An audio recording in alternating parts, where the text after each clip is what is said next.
culture and mindfulness. And we are practicing mindfulness beyond borders. Sorry, I'm looking at my phone to be honest, and I'll be reading some notes from my phone because this is my first show ever. But we have a very, very special guest here with us today, and her name is Emily Hall. She has been my friend for quite a while now, probably like 5, 6 years now, and we've worked on a lot of projects together. And Emily is just really beautiful person, and she works with like kids all around the world, and she's been to my home country, Nepal. I think that's like one of the things that connected us at a really deeper level. And she's also an amazing songwriter and a musician, and her music has inspired me to a great, great degree today. And we've also played together. We've worked on some projects together. We're gonna be talking about all of that. But first, let me just go ahead and introduce Emily Hall to you. How are you doing, Emily? I'm so happy to be here. Thank you so much, Rav. And the message of this program, the what this is bringing to people, mindfulness beyond borders, really excites me. So I'm really grateful to be here today. Yeah, exactly, exactly. And the thing about your music that inspires me the most is there's a lot of mindfulness in there. It's not like secular music in a way, but there is a lot of like good intentions there, which I find lacking in a lot of the modern music these days. Which is all about like I mean, not all the music are like that, but a lot of things that you hear on the radio today is more about partying and just like living your life, and it might not be the best way to live in the long run. And that's the thing that scares me when it comes to being a musician, because I write the songs too. And that's the thing about your music that inspires me the most, because there's a lot of like good intentions, like positive energy. Can you share your experience with us, like how you got started on writing such wonderful songs?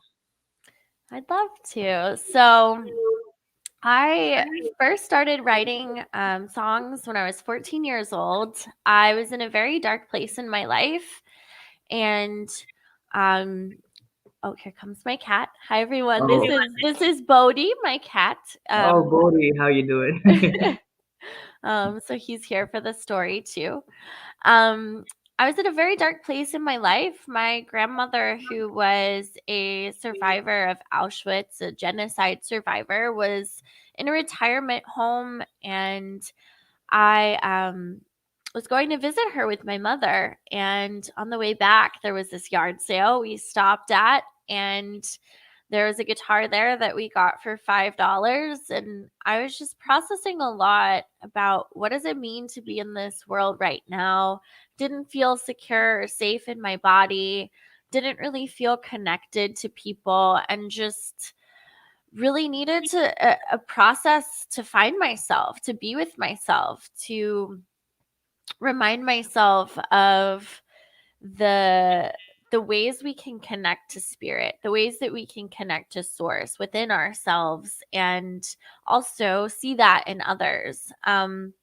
And so I just started writing songs. And I've always loved to write. I always loved writing stories and um, almost using like the creative world as refuge when going through some really dark times, isolating times in my life. And through that isolation and connection to the self through a heart-centered practice like music, when you do it with the intention of healing and connection to whatever your definition or understanding of spirit is, you're connecting to spirit, you're connecting Right. to healing energy. um Everything just flows into place. The people that are meant to hear your music find you, and sometimes it's a slower process and you need to be with yourself first. Mhm. So my journey with music has been really a journey from the inside out. So beginning on the inside and then sharing it on the outside when it's cultivated and ready to be shared. And it's been a journey as well, with being seen, this concept of being seen and wanting love. And I think there's a lot of ego in music today where everyone has wounds, and a lot of artists are using creative expression as a means to try to receive like this love that they're seeking. And I think that can be dangerous. That can be Right. like a drug for a lot of artists and creative Yeah, souls. that need for validation, it can be scary. I mean, Yeah. yeah, definitely. And thanks for sharing the story. I mean, yeah, bless your grandmother. I'm sorry to hear about your loss. But Yeah. yeah, that's beautiful how you got started, like with a $5 guitar. And now look where you are, like your music, like a lot. I know a lot of people in our community love your music, and it's gone way beyond that, especially the last track, Rooted Down, right? I mean, I know it was doing really well on like the online, like Spotify and everything too.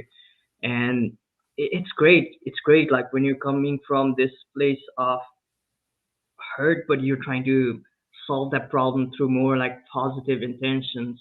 And I feel like that's one of the problems that I saw with a lot of music from like the 90s and things like that, where it just stayed in that one place of, sharing more about your pains and sorrows and misery. And I look back at a lot of these my favorite singers too. A lot of those were my favorite musicians Yeah. too. And I look back at where they are right now, and most of these people don't even exist anymore because they either try to like take their own lives or self-destruct in some other ways. And it's sad, when you don't know how to cope with it in the right way.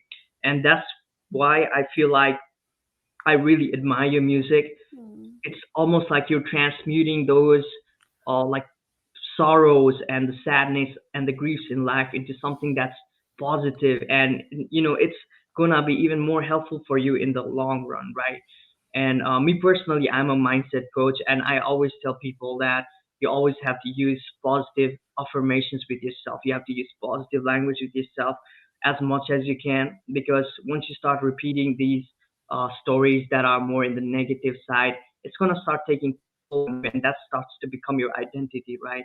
So I think the more you work with these like positive intent music, which have positive words, and all the like lovely things that you have on your music, I think that's gonna be a very, very healing experience for a lot of people, right? And yeah, so even with your track Rooted Down, I know we worked on that to some degree together. It Mhm. was all about like grounding yourself, and that's what I loved about it the most. Um, so let's talk about your last album, Compassion is Progress. Mhm. How did you come up with the title for that? Yeah. So I came up with the title for the album while I was living in Nepal back in 2014. And I wrote this song first, the song Compassion is Progress. And it's really about the evolution of human consciousness and finding integration, finding balance, finding home inside yourself in connection to everything around you. Because in isolation, we can't expand. We can't take everything collectively to the next phase of human evolution. And so Mhm. I wrote this song. I would walk to this little school in the foothills of the Himalayan mountains every day. And it was like a walking meditation. I would process everything that I had seen, experienced, and um, there were challenges just like in any education system. And I was thinking about just the inequality, mostly the economic inequality, and also just remnants of the caste system and how certain people born in certain families had a golden ticket to more choices than those born in others. And I was Right. in a space of frustration and pain on this walk to school. And then I saw, in one of these. Sometimes in Nepal, there's like a shop on the downstairs floor with like a door that slides up, and then Mhm. the family lives upstairs. So I saw this little shop, and there was a mother who was just holding her child, holding a young child. And this shop, they didn't have very much. You could tell that sometimes this family probably had a hard time getting food to eat, and um just having the necessities of a quote unquote comfortable life.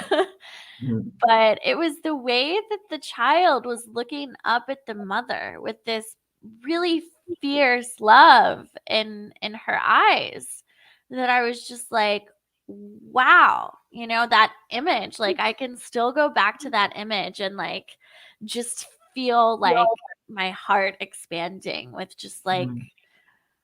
like it's about compassion. It's about being in a space of enough, being in a space of,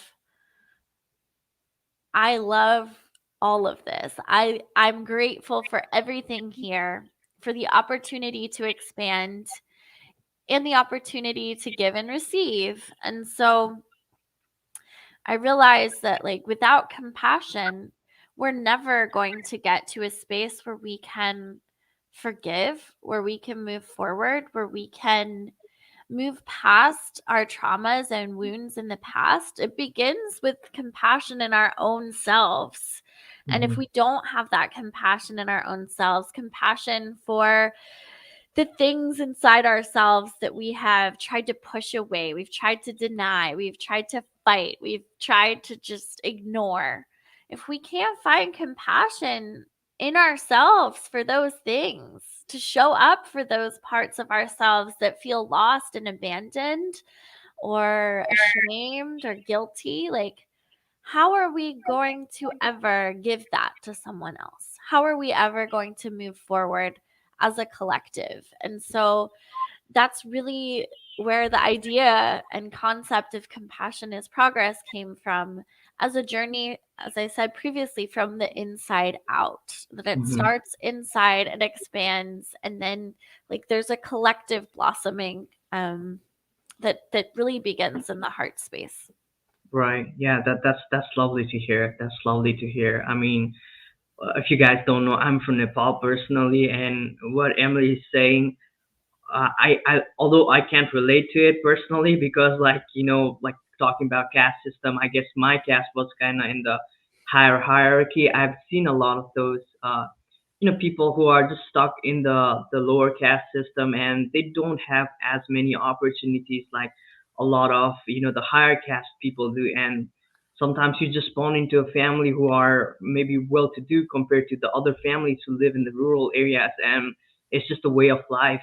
Maybe now it's a little bit more different because of the technology and things like that, but when I was growing up, like there was no way a family like who is born in a rural area or like a kid who is born in a rural area to succeed the same way that someone in my caste would do. It was just like almost impossible.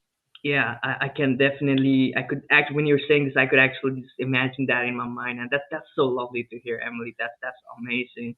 And so talking about being more compassionate, um, how do you think like the people who are listening to this, people who are watching this show, can be more compassionate to themselves? Great question. And please chime in too. We can have a conversation about this. I think having, Sure. the masculine voice and the feminine voice answering this together will bring value. Yeah. Um, so, just looking at your day and how you spend your time, what choices are you making out of your day that feel like, it's a full body yes.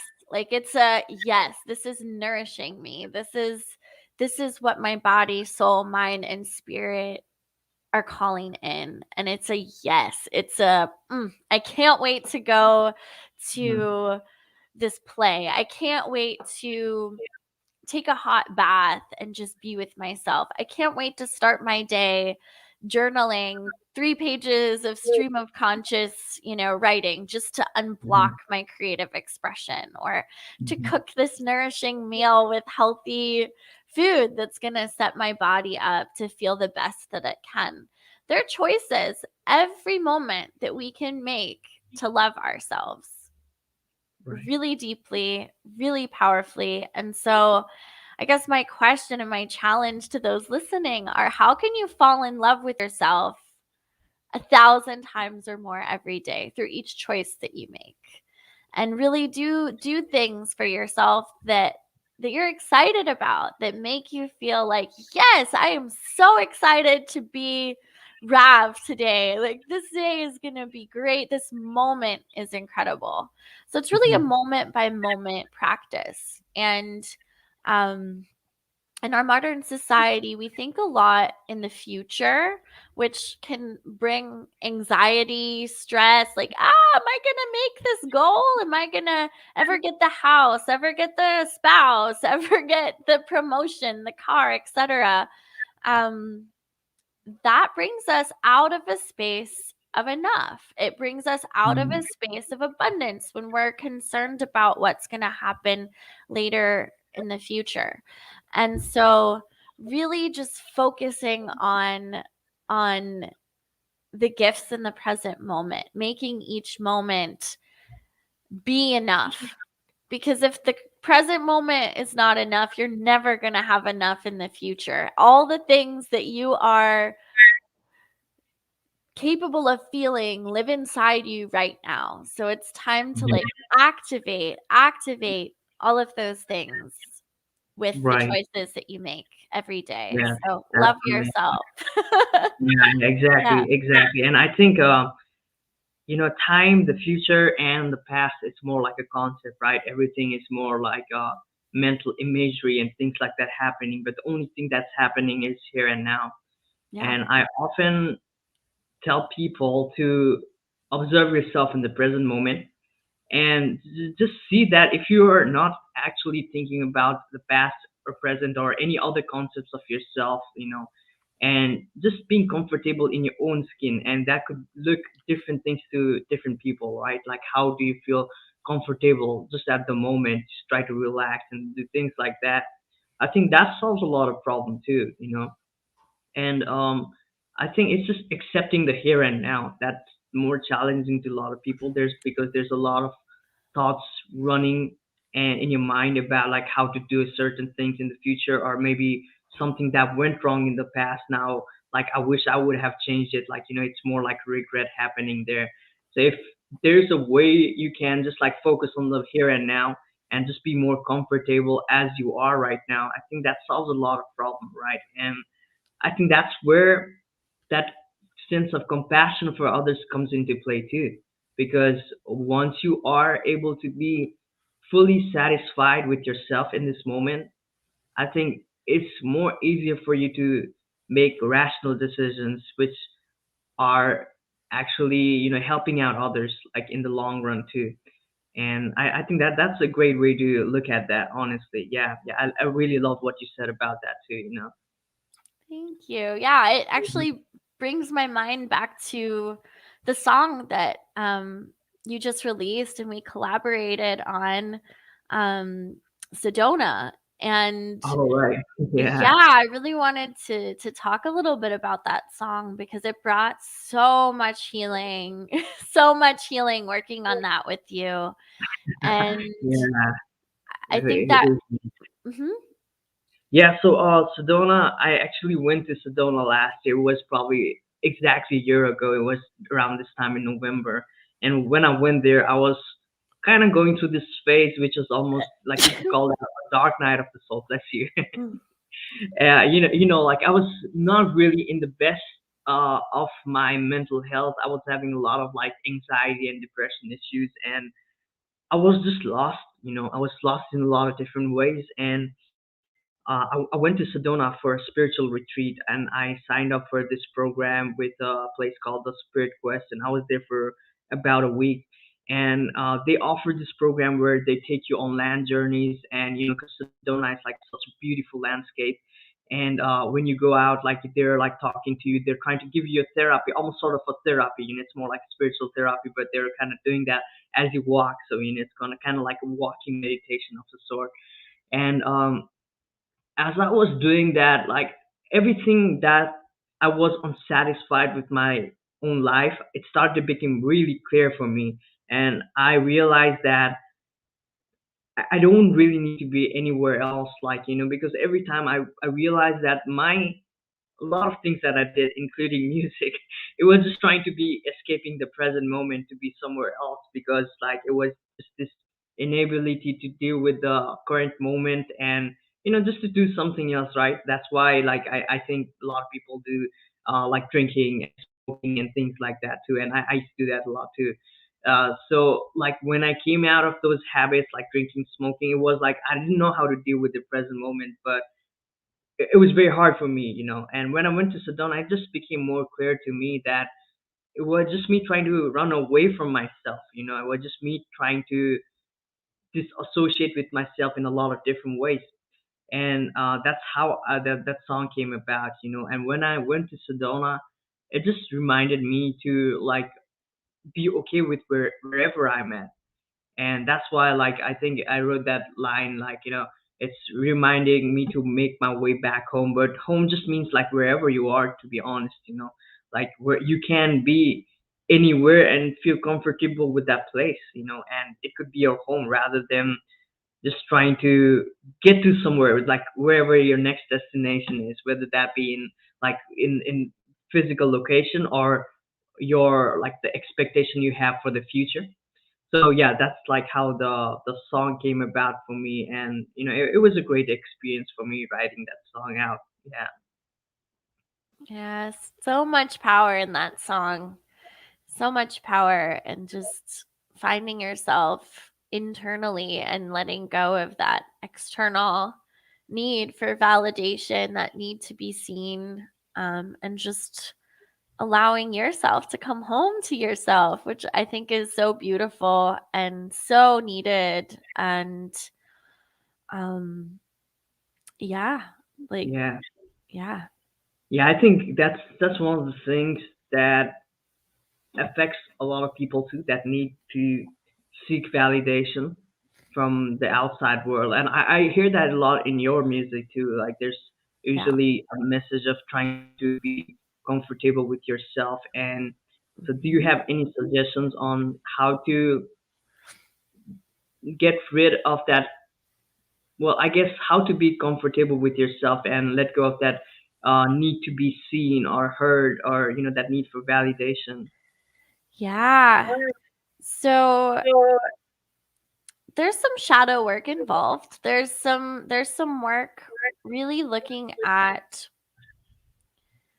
okay, why do I feel abandoned, or why do I feel like I need this person to react a certain way so that I can feel love, or oh, if only this person like came to my doorstep with a boombox and flowers, then I'd be happy. We all have manuals. There's a really great podcast that I recently listened to, about how we create manuals, which are our expectations of how we want others to treat us. It's our expectations for how we want others to react when we do something. Mhm. And we all have manuals for people, our friends, our coworkers, our lovers, our children. And you can't control these things. You can't control how someone is going to react when you do something. And yet, Mhm.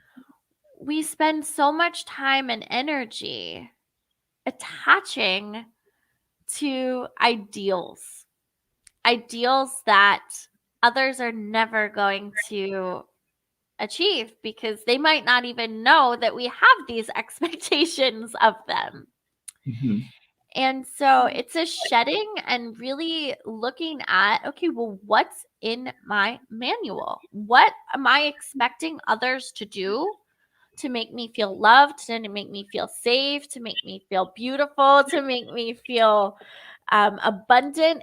Like the list goes on and on. In what ways are we expecting other people to be responsible for our own happiness and our own fulfillment? And then, like, once you go through that process and you're able to say, oh gosh, as a child, like, I never felt like anybody was there, like, to be with me, and I was sacred and I was special and nobody saw that, right? That's the big one for me. Mm-hmm. So then it's like, well, how can I give myself that love? How can I give myself that nourishment? It's almost like a reparenting, becoming our own parent to house and give us that what we needed. And I do this practice. I actually went back to my undergraduate college this past week and gave a talk to freshman students. And as a freshman myself, I ended up being hospitalized Wow. on What suicide happened? watch. It's a long story, but I was Wow. hospitalized on suicide watch my freshman year of college.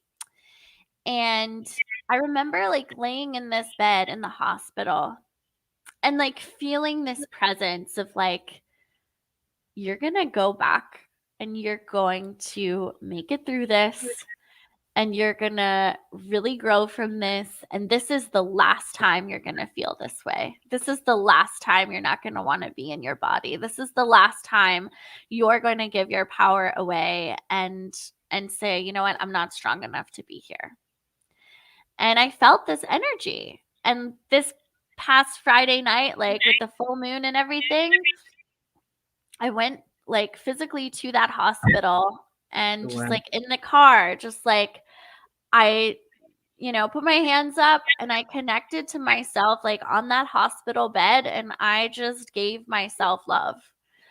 So going back to moments in your life where you experience pain, when you experience trauma, like you can go back and be there for yourself. And a lot of the time, when we have these moments of really intense trauma, sometimes moments where we may have contemplated, taking our lives, we might have contemplated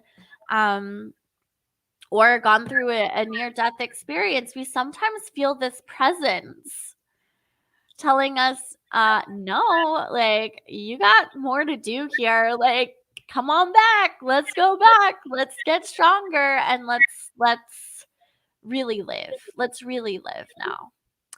And yeah, so I've noticed that throughout my life is like my older self, like coming back and giving me love, giving me what I needed when I didn't have it at those times. And to know that that comes from me is this like deepest safety I have ever felt in my life. It is the most reassuring trust.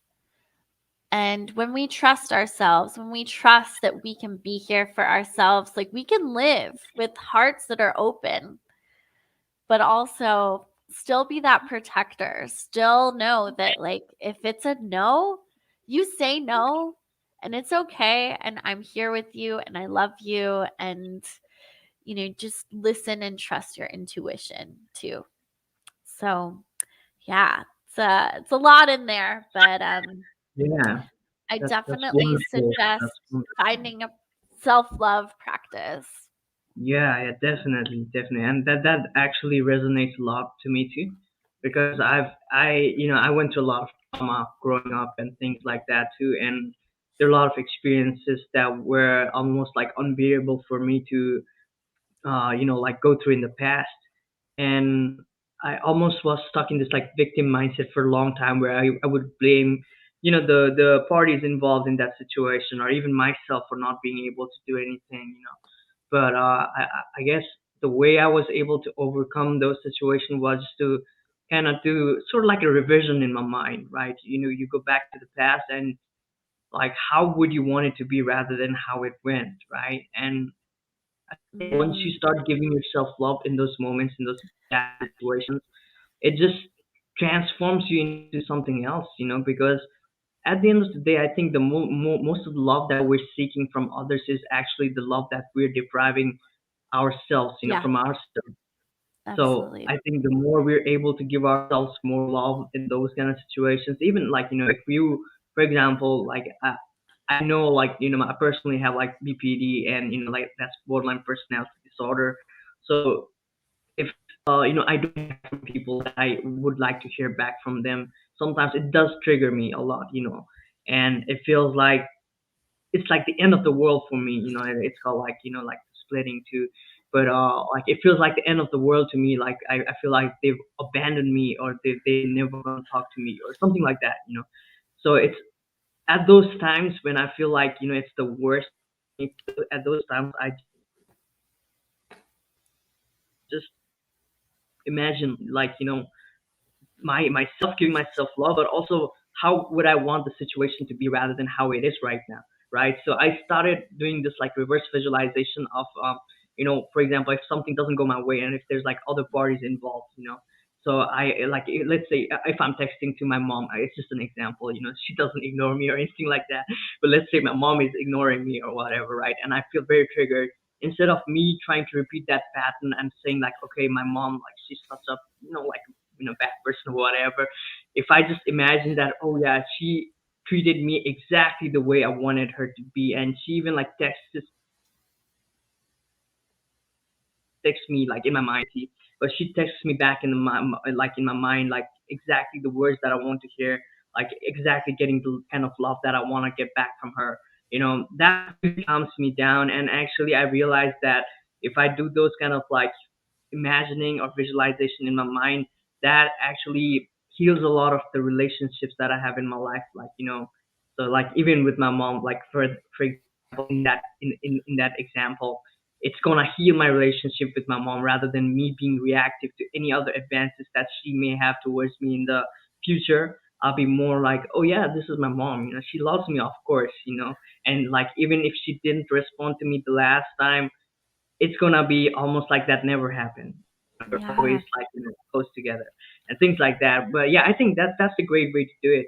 Just to be loving towards yourself and not just tearing yourself down whenever things don't go in the way that you want them to go. Yeah, and I love how you said that too. Like when you went back to your, like when you were in that hospital bed, you kind of like, tried to go back, and recently, and you gave love to your past self. And now, when you look back at it, you probably won't imagine yourself as being this like helpless person, but you might see yourself more as this person who who was always loved, who was actually taken care of in that time, and that can be very powerful. And I really appreciate you doing that for yourself.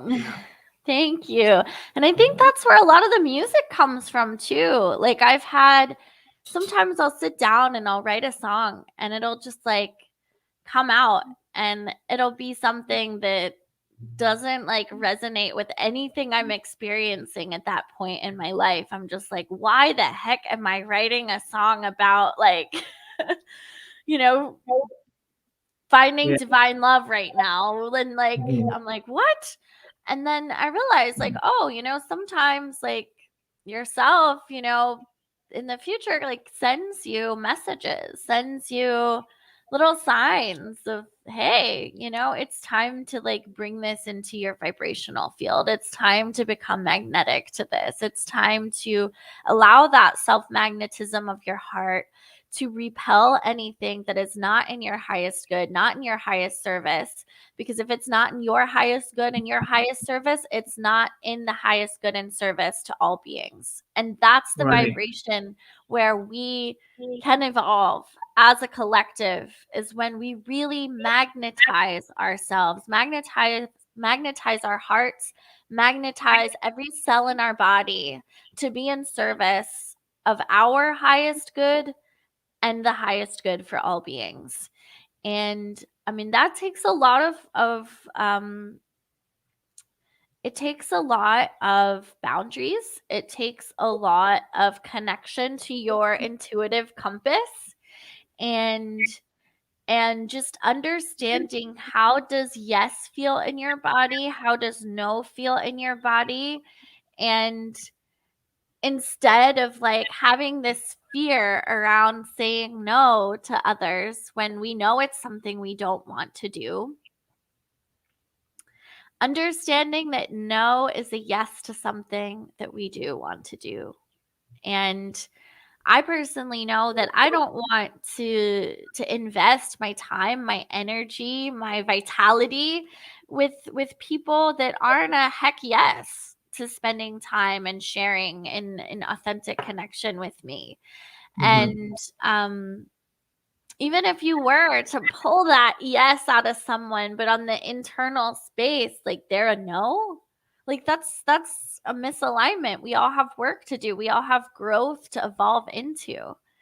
Right. So it takes a lot of patience. It takes a lot of patience and intuitive trust of the self to say like I am comfortable like in choosing this magnetism that everything will come at the perfect time.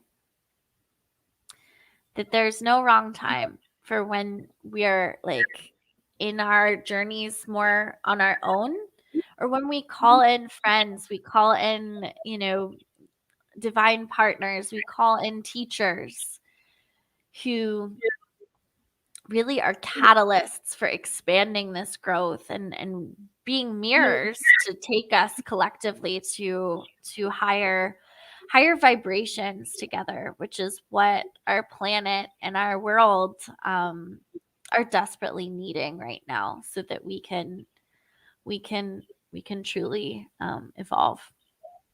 Right. Right. Yeah. Everything comes at the exact perfect timing. Yeah, there's no, yeah, there's free will. There's free will. We can make our choices, and our free will can definitely slow down the process. I think if we Mhm. continue to ignore or abandon parts of ourselves that are really calling for our attention. So it really starts with showing up for the parts of ourselves that have been like knocking and saying, "Hello, are you gonna come? Like, are you gonna Yeah. come be with me? Like, I've been waiting for you to really see yourself." Yeah. Yeah. Exactly. Exactly. Sometimes, yeah, the knocking, we don't hear the knocking, and it comes back to you even louder and louder and louder. Sometimes it just like crashes on you too. Oh yes. That's amazing. Not to put you on the spot or anything, Emily, but do you happen to have a guitar next to you Oh my somewhere? gosh. The sound quality is probably not gonna be the best. Really? Yeah, I don't have like a mic set up or anything. Okay. Yeah, But I do have a I was guitar, wondering but if I you could. could sing some like words to our viewers Mm, so they kind of get a feel of your music, because I think everybody should hear Emily.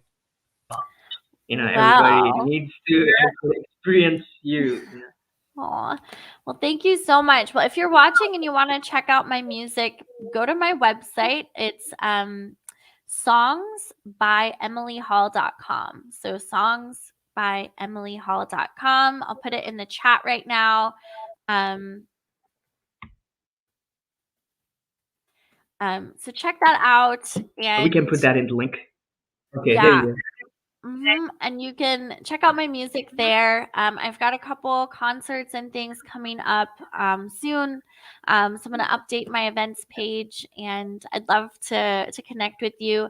My favorite way to connect is through like smaller, intimate, like almost ceremonial like concerts. go.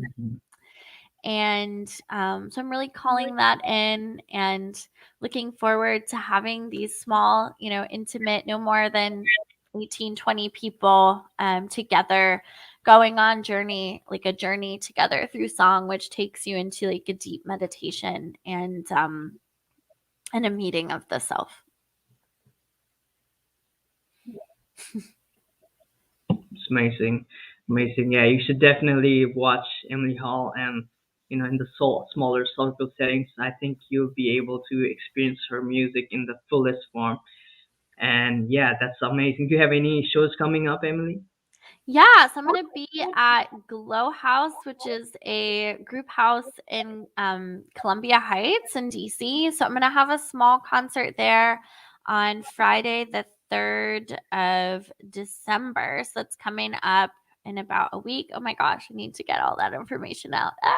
Um, Yeah, so yeah, follow me amazing. on social media. I'll put that link out. So you can reserve a spot.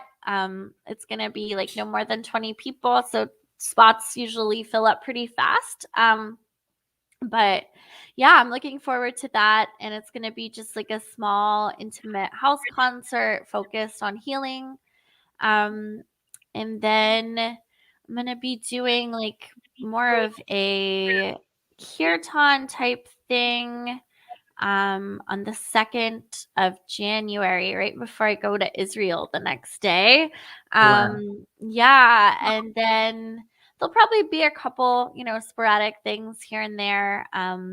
Also, if you're interested in having me come to your home and having like a private house concert for you and um, your friends and family, like I love doing that as well. Just coming in and I talk with you and we can really cultivate songs and an experience that will bring healing to you and your loved ones. Like I recently had a friend whose husband suddenly passed away and um, had a small concert at her home and it was really beautiful. So um, yeah, I am not performing in bars anymore. I choose to sing and share in sacred spaces. That's great. That's amazing. Yeah. Awesome, awesome. Thank you so much for being with us, Yeah. Emily, and it was great having you. And for once again, guys, thank you for watching School of Serenity and program of the 4MTV USA. And we love to invite instructors, healers, coaches to share their knowledge with us to improve their life, to get a little bit more comfortable in your life. So if you are one of those instructors or healers or educators, feel free to contact us so we can get you on the show too. And once again, thank you for watching us, and thank you also Ari, who is like one of the producers, who is the producer who actually got me onto this show. I'm really grateful to be here, and hope we can bring name. So thank you for tuning in, and you have a great day. Yes. Thank you so much.